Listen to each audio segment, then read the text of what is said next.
आज जो बजट भारत की वित्त मंत्री आदरणीय श्रीमती निर्मला सीतारमण जी ने रखा है, वह बजट बहुत ही संतुलित, ऑल इंक्लूसिव और विकास को बढ़ावा देने वाला बजट है। यह बजट विकसित भारत के संकल्प को गति देने वाला बजट है। इस बजट में गरीब और किसान का कल्याण है, वंचितों का सम्मान है और नारी शक्ति और मध्यम वर्ग का उत्थान समाहित है। हमारा बजट इस प्रकार से कहा जाए तो ये आम व्यक्ति का बजट है, सिटीजन सेंट्रिक बजट है।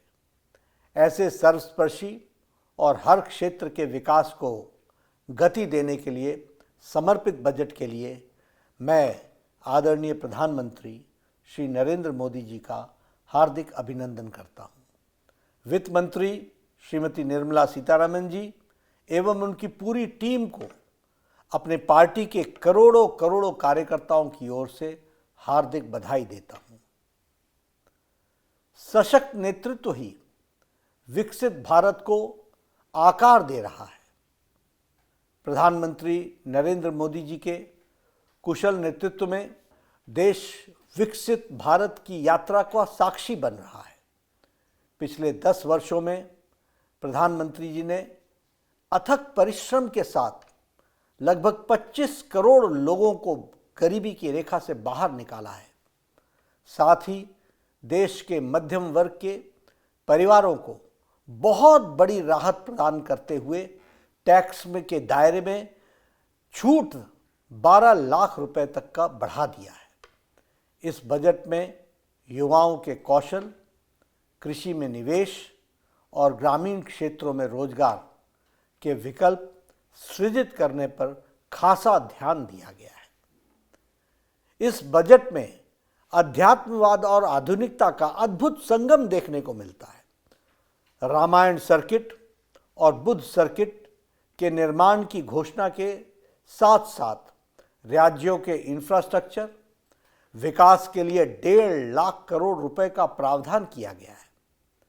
न्यूक्लियर एनर्जी मिशन के लिए 20,000 करोड़ रुपए की शुरुआत में भारत ऊर्जा क्षेत्र में आत्मनिर्भर बनने की दिशा में एक बड़ा कदम है।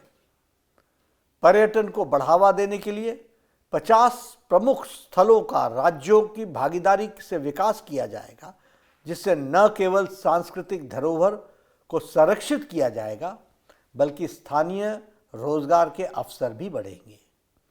आईआईटी की क्षमता का विस्तार तकनीकी शिक्षा और नवाचार को सशक्त बनाएगा।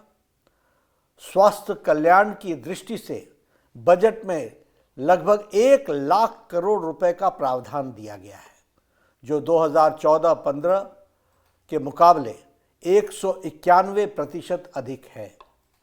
कैंसर से पीड़ित मरीजों को राहत देने के लिए 36 लाइफ सेविंग ड्रग्स, 36 जीवन रक्षक दवाओं को कस्टम ड्यूटी से पूरी तरह छूट दे दी गई है। अगले वर्ष तक हमारे मेडिकल कॉलेजेस में 10,000 एक्स्ट्रा सीट जोड़ी जाएंगी। इस तरह हम प्रधानमंत्री जी के 5 सालों के 75,000 मेडिकल सीट्स जोड़ने के संकल्प को पूरा करने में अग्रसर है। बिहार के किसानों के लिए मखाना बोर्ड की स्थापना और देश में दालों के उत्पादन को बढ़ाने पर विशेष ध्यान दिया गया है, जिससे कृषि क्षेत्र में नई मजबूती मिलेगी। लघु उद्योगों को और स्टार्टअप को बढ़ावा देने के लिए स्टार्टअप लोन की सीमा को 10 करोड़ से बढ़ाकर 20 करोड़ रुपए तक कर दी गई है, जो नए उद्यमियों और युवाओं के लिए सुनहरे अवसर प्रदान करेगा। इस बजट में विकास भी और विरासत भी संरक्षित हुई है। बजट का फोकस आत्मनिर्भर भारत के संकल्प को साकार कर रहा है। भारत को वैश्विक आर्थिक स्थिति और आर्थिक शक्ति के रूप में स्थापित कर रहा है। This is the golden era of development and of reforms. विकास का गोल्डन एरा यानी स्वर्णिम युग है।